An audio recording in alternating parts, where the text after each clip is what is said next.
Our final guest today tilted at a windmill and dared to take on the establishment and won over Steve Teuber. Our guest is new Lee County School Board member Don Armstrong. Thanks for your time, welcome, and congratulations. Thank you for having me today. The first question has to be, how did you do it? Well, if I had a penny for everybody that's asked me that question over the past few months, I'd be doing real good right now. How did I do it? Yes, sir. That's easy. I went out and talked to people. I heard their voices. I listened to what they had to say, and I understood exactly what they were saying because I was facing the same problems myself and the same frustration, which has a lot to do with our transportation audit. Okay. So there's a lot of things that I went out and did, but I made myself accessible to the public, which is all they want. Because the record shows your campaign platform, at least the part that I was aware of, that you really didn't have a whole lot to say about the issues or the entrenched, powerful incumbent, except this busing plan doesn't make any sense. And when you try to approach the board or the administration, you get the door slammed in your face. That's a polite way to say it. Okay, and what was it that pent-up frustration coupled with the Tea Party sort of independent, throw the incumbents out kind of thing? Is that what did it for you? I believe so. You know, I don't think it had so much to do with the Tea Party, throw the incumbents out, as it did with wanting to hear. You know, I am one of the people. I'm just a average Joe, or as some like to nickname me, Don the plumber for Lee County now. Because you are a plumber. Because I am a plumber by trade. That's pretty good. But I would go out and listen to them. And yeah, there was a lot of things about the busing and transportation. One of the media outlets said that I was unprepared.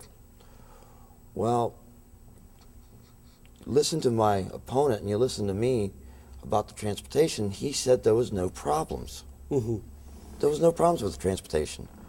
But when the audit came out, it showed that everything that I talked about was factual. There was problems.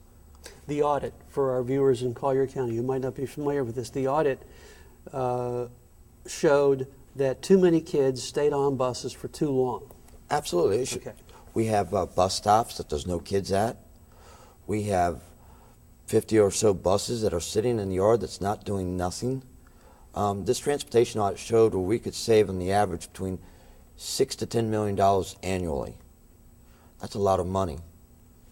If we would have been proactive in looking at something of this nature a few years ago when the economy was going downward, we might not have had to lay off so many people. We could have kept our music programs. There's a lot of things we could have done with that money if we'd have been proactive. Instead, I feel that sometimes we put it behind us and forgot about it. It's like the old elephant throwing it under the rug. It's still going to be a mound under that carpet, but you have to deal with it eventually. Now, you're on the board. What do you do about it? Right now, we're going to schedule a workshop. We have a workshop scheduled for December 3rd to start looking at ways of how we can improve our transportation and looking at this transportation audit.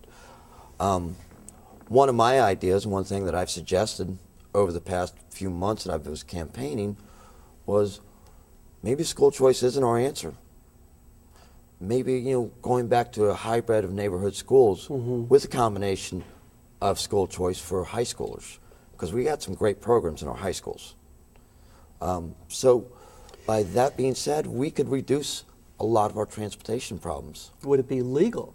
Absolutely. To go away from the choice program? Sure would. Are the federal discrimination They lifted that back in 2005. You're free to do that? We are free to do that. Pinellas County has done it. Palm Beach County does it. There's many other counties right now. We're one of the last counties in the state of Florida that still has school choice. And the reason is because the transportation and the cost is so outrageous that it's costing us too much money. When we already have, if we went back to just straight neighborhood schools across the board, we still have school choice. We have magnet schools, charter schools, we have vouchers for different private schools. So there's still a type of school choice there. So no matter what, you're always going to have a type of school choice.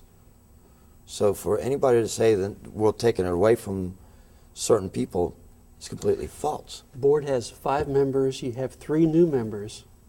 And one of the new members, like you, overcame a long-time incumbent. Correct. Okay, so you weren't the only one. No. But, so, where do we go from here on the superintendent search? And we have about a minute left, so. I'd like to start doing a national search. I don't want to just limit ourselves to either the district or the state.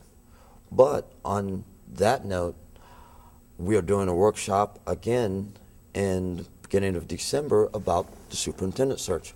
One of the things that I'd like to discuss in this workshop is having each board member bring in, having a couple of people on a panel that they asked to be on the panel. Some being teachers, some being citizens, some being even the media. Each board member appointing? Of 2 or 3 different Okay. people to sit on a panel to go Right. through these applications. Because I think it's very important that not only do we get the public's input on this, but the teachers as well. And maybe have a few, teenagers in high school to sit on this panel as well, because it is their superintendent. It is the public superintendent, and it is the teachers. I believe everybody in the community needs a say into this. How about a candidate from Collier County, Dennis Thompson? Superintendent now, but not for long. Well, Collier County's spoken, and we'll do our national search. Be polite about that one. Thanks for your time. Thank you. Our guest from the Lee County School Board has been Don Armstrong, and I'll be back to wrap this up and take a look at next week's show right after this.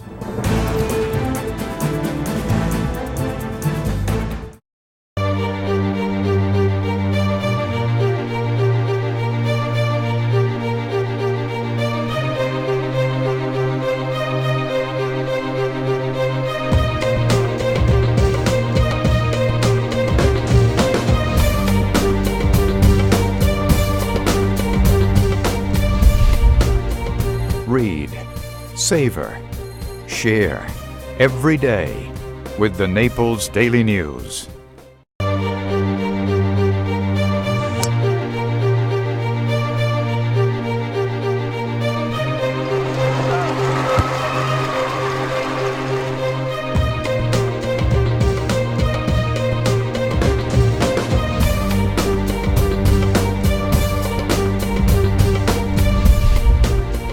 Read, learn, share every day with the Naples Daily News.